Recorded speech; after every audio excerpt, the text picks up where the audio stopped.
Hey everyone, hey my future self and YouTubeverse, welcome to the channel and welcome to my first video. So this is something I've been wanting to do for some time, and I'm starting this basically for two reasons. And the first one is for me to formulate and put my thoughts and research together in a cohesive fashion, so myself in the future can use this as a reference point to come back and see.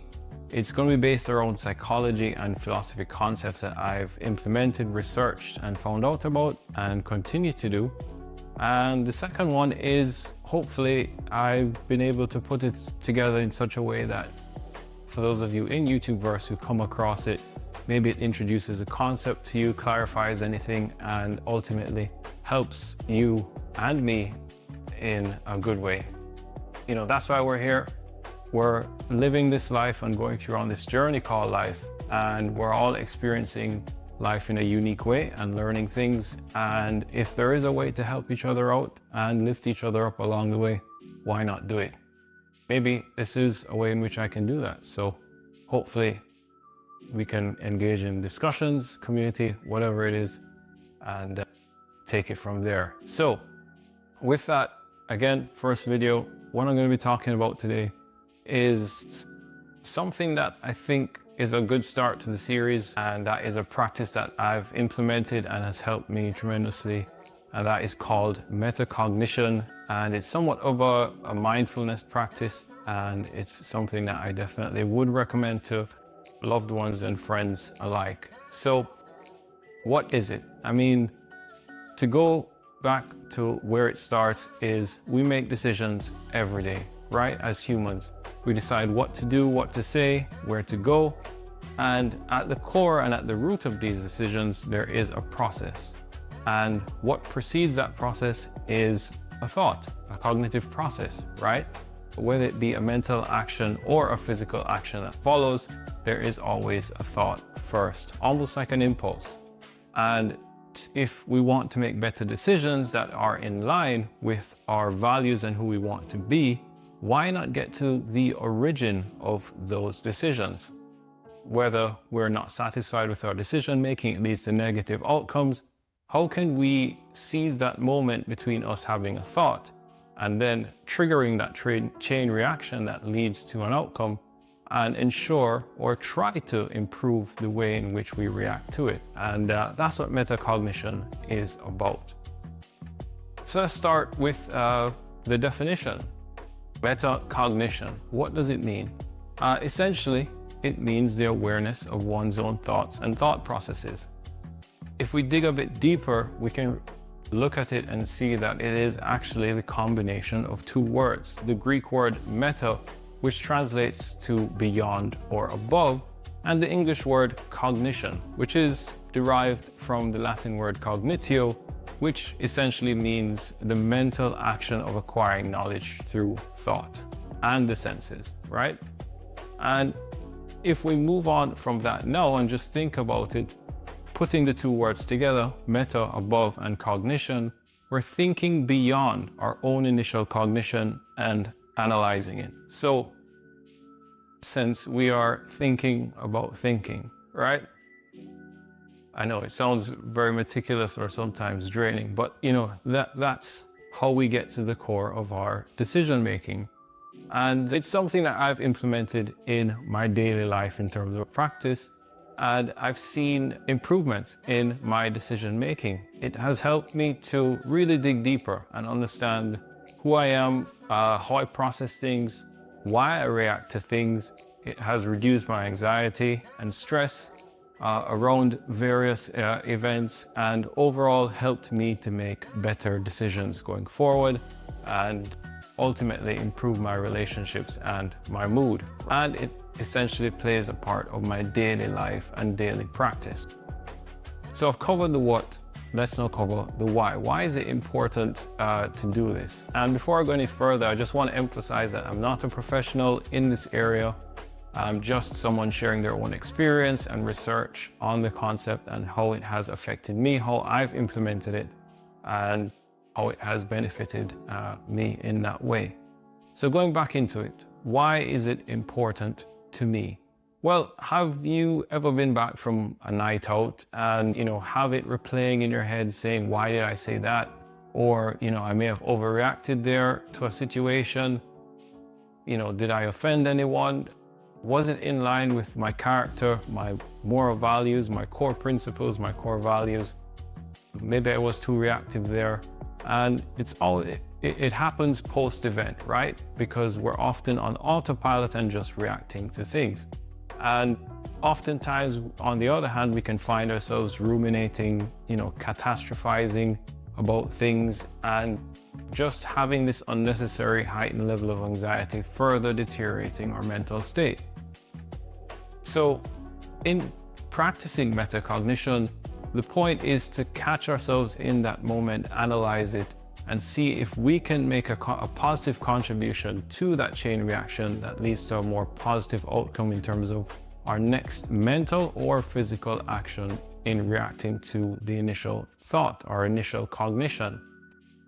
So this is something that has been, thought about for ages, for centuries, goes back even to the Stoics. And Stoics described their version of this as prosohe, which translates to attention. And this was a fundamental part of their practice in Stoicism and their spirituality, which was to pay constant attention to their thoughts and actions to ensure they were in line with their core values and core principles, right? They wanted to remain vigilant and to be constantly paying attention to themselves to ensure that they could implement the best moves and the best steps forward in line with what they believed. And I think that's a lesson to all of us, really, from the Stoics, in that if there's a character that we want to be or who we want to be in life, obviously we have these impulses, we have our own past that we have to deal with, but we know the direction that we want to go. So why not try to pay attention to ourselves in terms of how we act and how we respond and what we want to reflect in order to improve and to practice that to go forward. And then now fast forward to today, it has been introduced into psychotherapy. It's something that was heavily researched and first introduced and tested by Adrian Wells. You'll see a lot of research with his name as an author or co-author when it comes to metacognitive therapy, as it has been proven through those studies and continues to be backed by several studies as an effective way to deal with anxiety, heightened anxiety, and depression, as well as PTSD. So that's something that, continues to be researched and continues to be documented in the space of psychology. So we've covered the why and why it's important and the impact it has had. So now, I guess, how do I implement it, right? So I think the best way to start in terms of how I do it and how I view it is just going back to a piece of research or a paper that I read. It stuck with me. It said, people can be both actors engrossed in the unfolding story of their minds and third-person observers of that subjective experience. Then it goes on to say, scholars have long believed that stepping out from one's own experience and looking at it with a more objective view is crucial to and fundamental to improving mental health. And I'll use that to lead into how I approach metacognition. So how do I implement metacognition in my daily practice? And I usually go through a few steps. The first one is when I get that thought, I immediately acknowledge it and say, this is a thought, I treat it like an impulse, it's here, and I have to deal with it. Then next, I try to observe my reaction to this thought. Am I reacting negatively to it because it's compounding? Was I feeling anger before and this thought is now adding fuel to the fire? Or was I feeling anxious before? Am I catastrophizing? Am I ruminating? Am I subscribing to a negative narrative? Are you prone to that type of thinking? Do you face that vice, me against the world type of situation? And then we're starting to now understand that this is the subjective experience and we need to start to step out of it. So now that I'm aware that I'm having these thoughts, I need to now adjust my internal conversation with them. And that's step 3. So I need to now disassociate with the thought and have objective conversations with objective rhetoric in my head. You're just a thought. I need to distance myself. This was introduced into cognitive therapy by Aaron Beck, and he said that distancing is our ability to identify that our thoughts, our subjective thoughts, are constructions of our mind and not necessarily that of reality. So once we acknowledge and accept that concept, we can apply it here. Identify the thought, say you're just a thought. When you hear that voice in your head saying, I'm angry, I'm anxious, say, I am feeling anger, I am feeling fear. Instead of saying, this is terrible, say, this has happened. How do I take the next best step forward? We start to have that conversation because we're seizing the moment before our next mental and physical action to ensure that we're trying to do something that gives a positive contribution to our mental state or possibly a positive physical reaction here. And then in this process, we want to remind ourselves of our core values and core principles and ensure that we are acting within those. Is this something that I want to be or portray as part of my character? Am I acting in line with how I want to be ultimately? How can I channel this energy that I'm feeling now into something that is positive and in line with my core values, right? I like to think of it as imagining myself, if a friend came to me with this issue and I was unencumbered by emotion and I had the clarity of mind, how would I advise them to move forward in terms of their next best step? Or if I don't have that talent or that virtue, think about somebody who you admire, who possibly has the virtue that you need in this situation. Maybe it calls for calm and composure or cool-headedness. Who do you think of when you think of those assets? What does that who comes to mind? How will they act in this situation? That's what I think about, and how can I mimic them, or how would they advise me to try and take the next best step forward? It's like one of those movies where, a fight is about to break out and you have, two guys that are ready to go at each other, and one of the guys, he's enraged and his friends are holding him back saying, no, it's not worth it, bro. Don't do it. And if we think about this as what's going on in the mind, our minds, where the impulsive thought is the enraged character and the two friends that are holding him back are the unencumbered individuals or unencumbered parts of yourself that is trying to seek clarity and that can see the situation objectively and saying, no, it's not worth it. Acting on this will do multiple times more harm than good. We've been there before. Don't do it. And then you're holding yourself back, and it's that battle between the thought and the corrective processes. And I'll give you a real world example. For me, something that I struggle with is people pleasing and conflict avoidance, right? They kind of go hand in hand. And oftentimes I find myself in a situation where I have that initial thought and the chain reaction leads to self-sacrifice, and then the negative outcome is contempt for the person. And that's a bad practice, right?